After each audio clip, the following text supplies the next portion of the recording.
Good afternoon, everyone. We are students from Lord Buddha Education Foundation, and as part of our personality development group assignment, we are honored to interview Mr. Er.Manish sir, a professional civil engineer.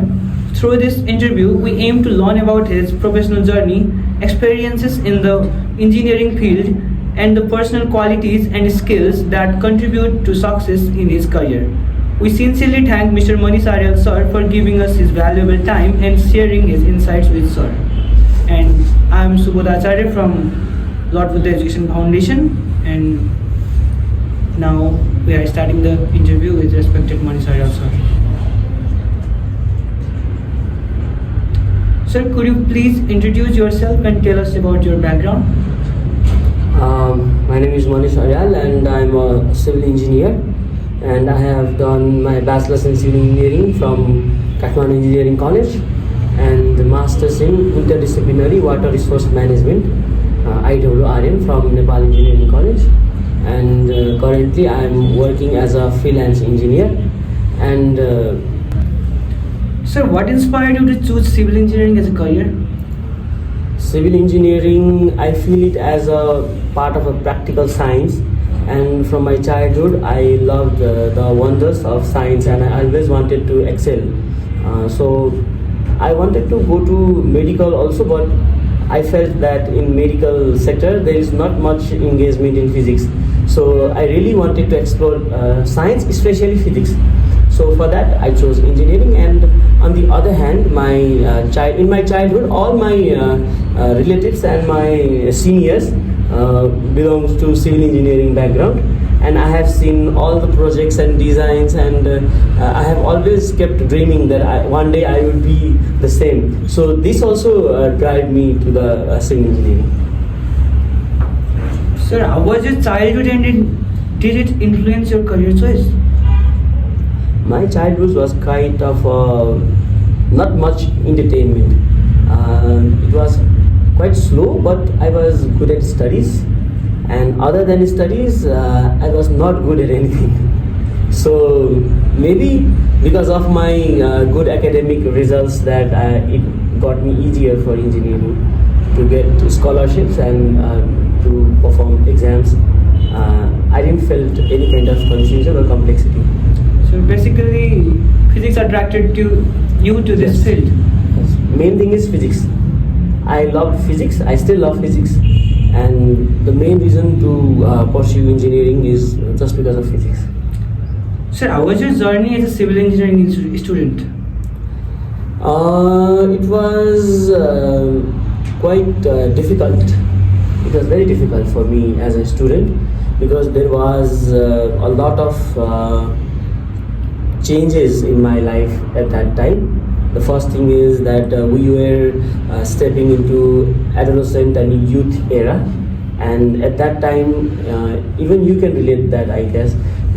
There are such challenges around us that study can be sometimes a big problem, and I was very slow at my childhood. So during my bachelor's degree also, I could not cope up with those situations because I was very slow and I could not figure out any kind of techniques to get out of it.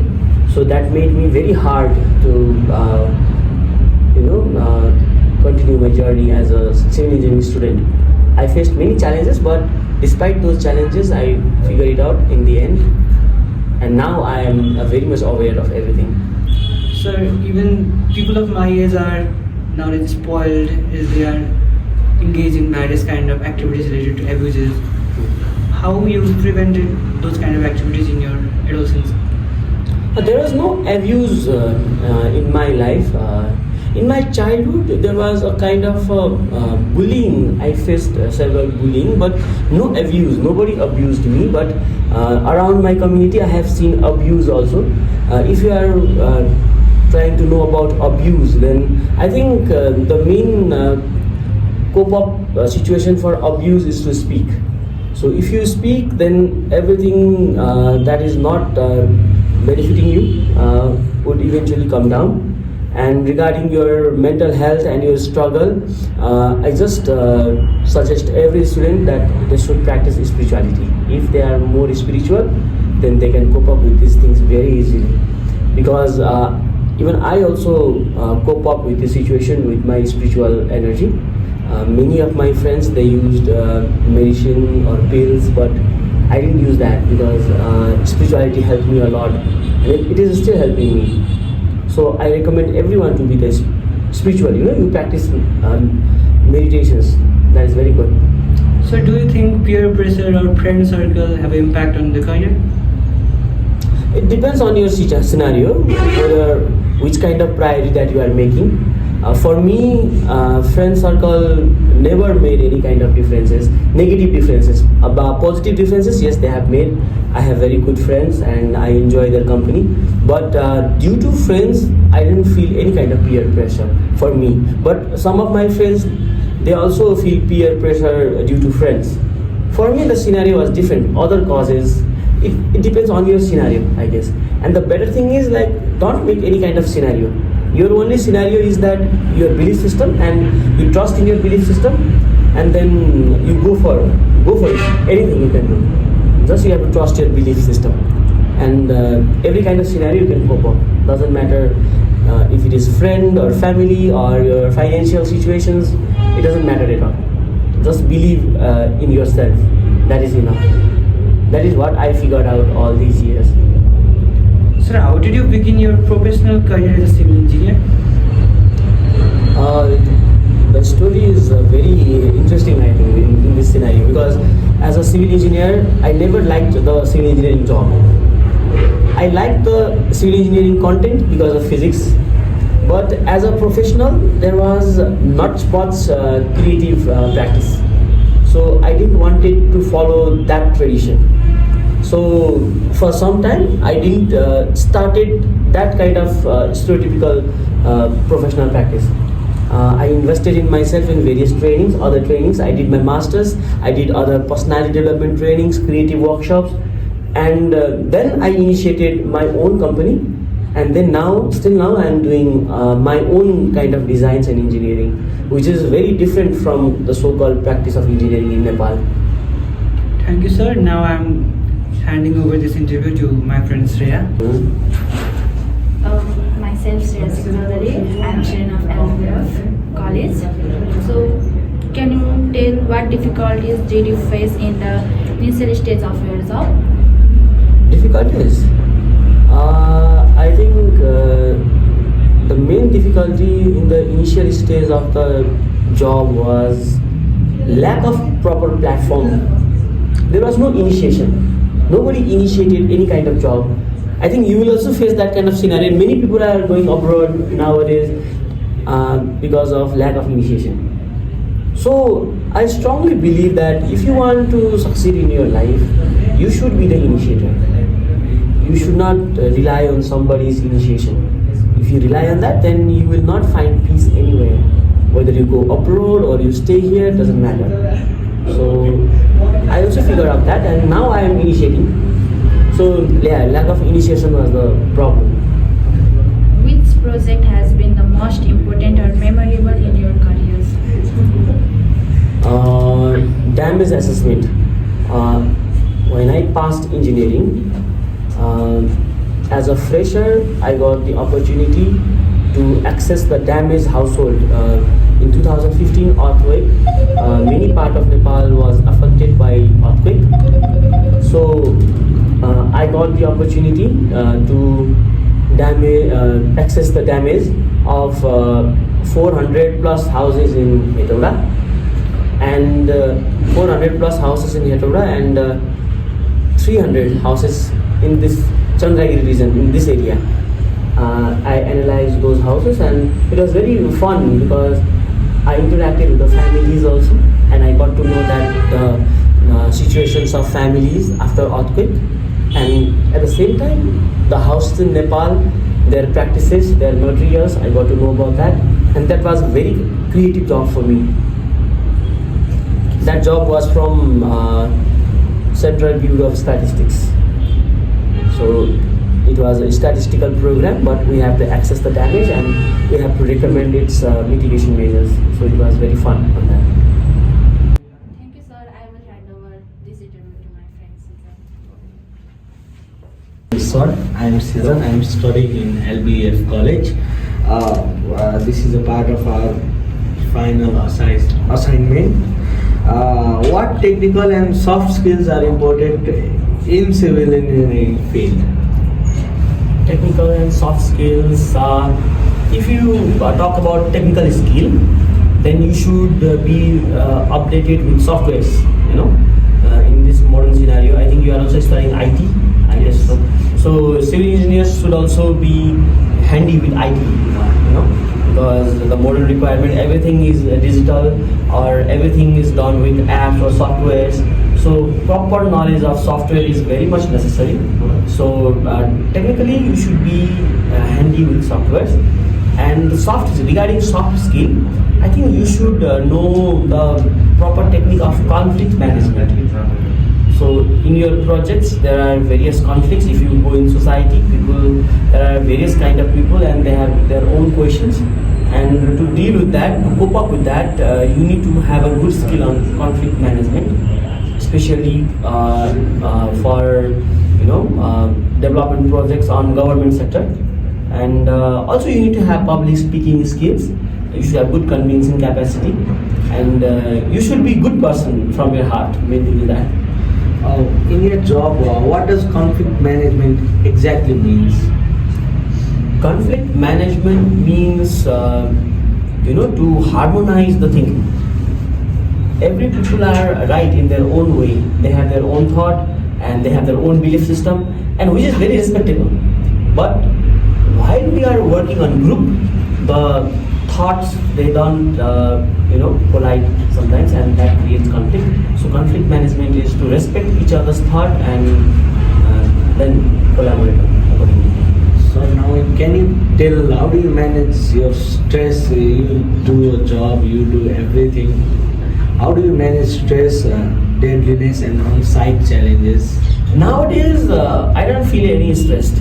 I'm not stressed. I used to feel stressed while I was in college. It's been many years, maybe 3-4 years or more, that I have not been into any kind of stress because of the spirituality. So yeah, there can be hectic things. Your body can get tired.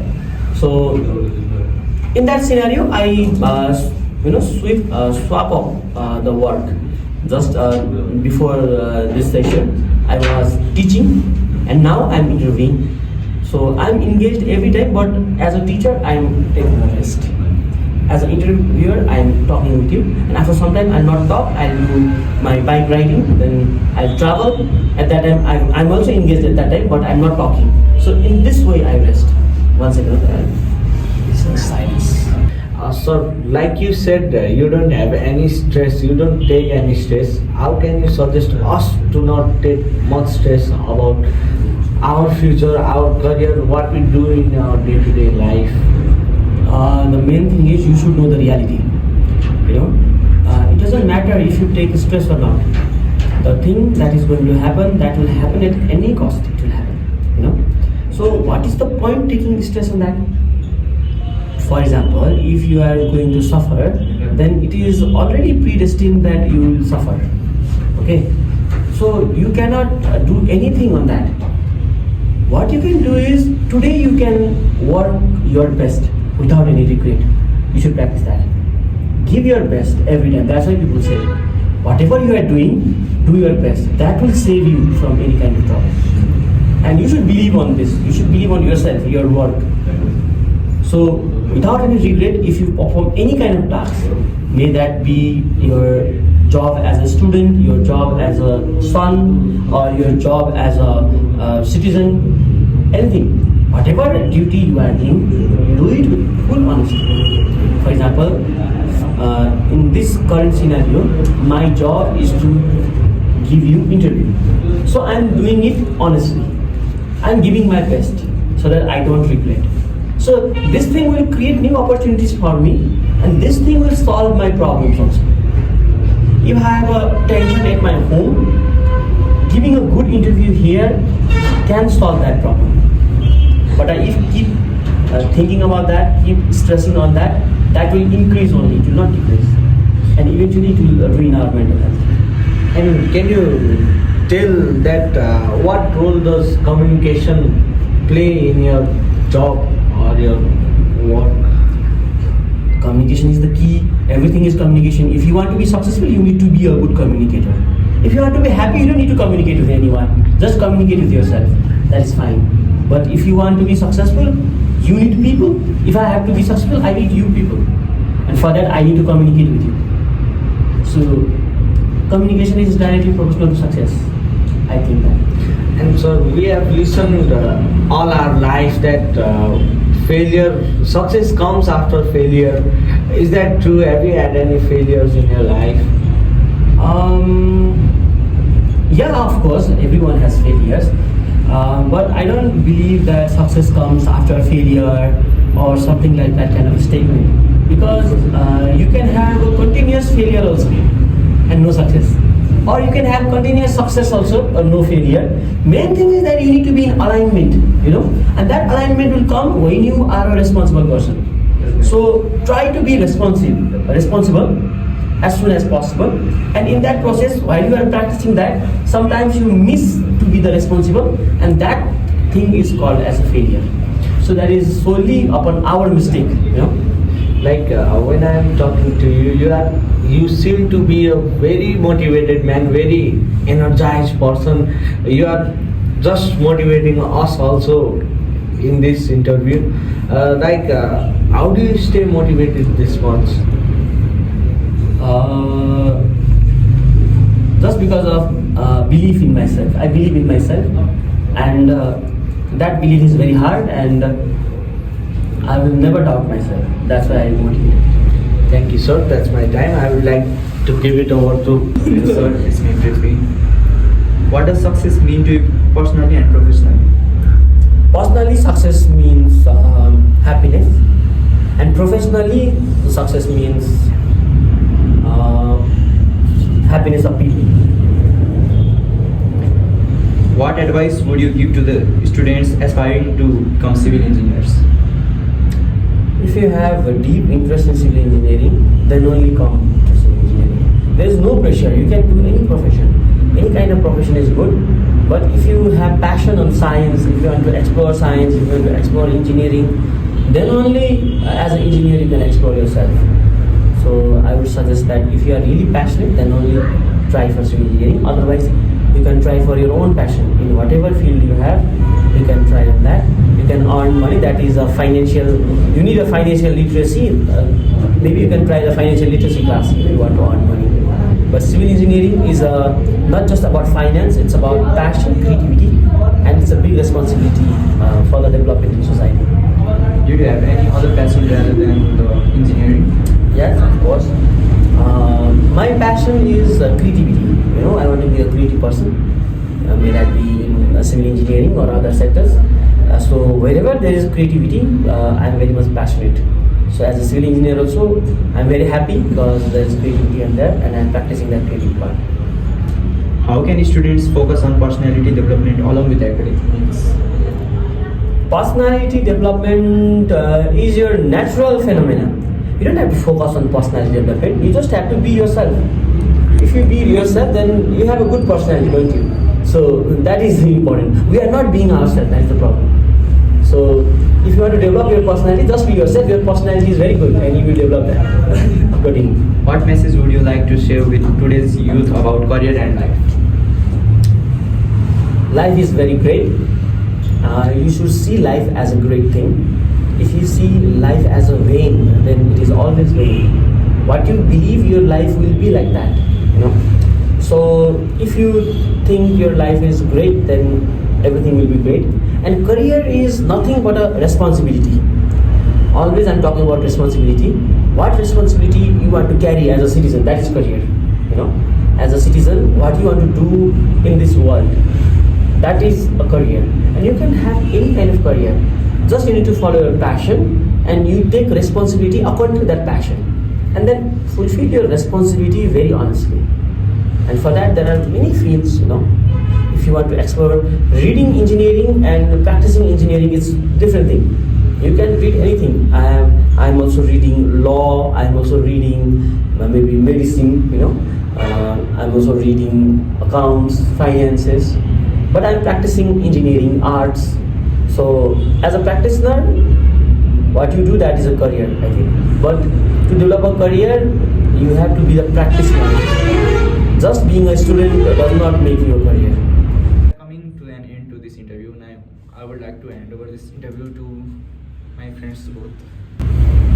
So now again I am handing over this interview. So in my mind I am always curious about one question. There is a popular saying that engineers are anything but not engineers.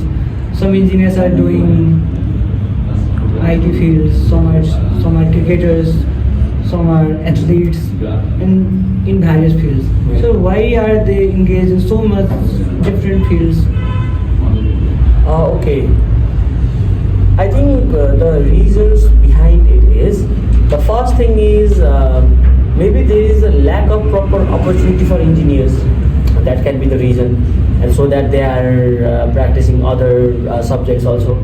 So that can be the reason. In case of Nepal, I don't know about other countries. In case of Nepal, many engineers, they have changed their profession because of the lack of appropriate opportunity in engineering sector. Because the government, as I mentioned earlier, the government has not initiated any kind of engineering projects in Nepal. Many projects. Civil engineering sector, I think there are abundant, but if you talk about mechanical engineering, there are very less, less than 1% or 5%. There are very less, and mechanical engineers, they are very free and they try to change their profession.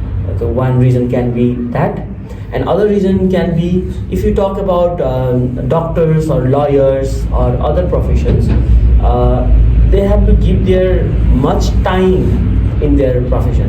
If you take an example of doctor, the doctor had to give his time in hospital. It is very much responsible job, because if he try to manage other things, then the life of the patient can come to stake.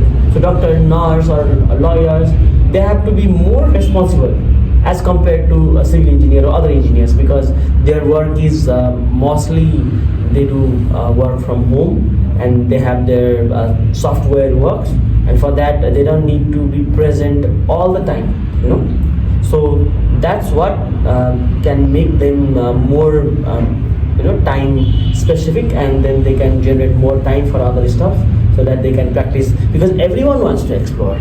If you are also financially free and professionally free, then even you will also explore, don't you? So that is the reason for engineers. So that can be the reasons. For me, that is the reason that I'm very abundant, and that's why I'm also exploring every sector. And as an individual, I think we all should explore every kind of sectors, but as a professional, you should stick to your profession, because that is a great responsibility. You need to fulfill your responsibility. So fulfilling your responsibility, if you have any kind of extra time, then you can explore. Thank you, sir, for clearing my curiosity. So, how can good personality and good character can enhance your professional career? The main thing is character. It is not about talent. It is about character. If you are in good character, your talent can be developed eventually. If you try to work on any company, they will see your character first. Even I will also check your character, because if you are a good character, if you are compatible in any kind of situations, you can learn the working stuffs in few days or months.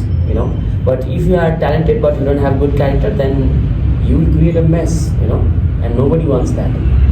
That's why character is very, very important in career. So, as we are in the growing phase of our career, what kind of advice do you want to give us to enhance our career in a progressive and more better way? You need to be more creative, you need to do creative stuff. Every day, don't end your day without doing any kind of creative work. So practice that. It's a simple formula.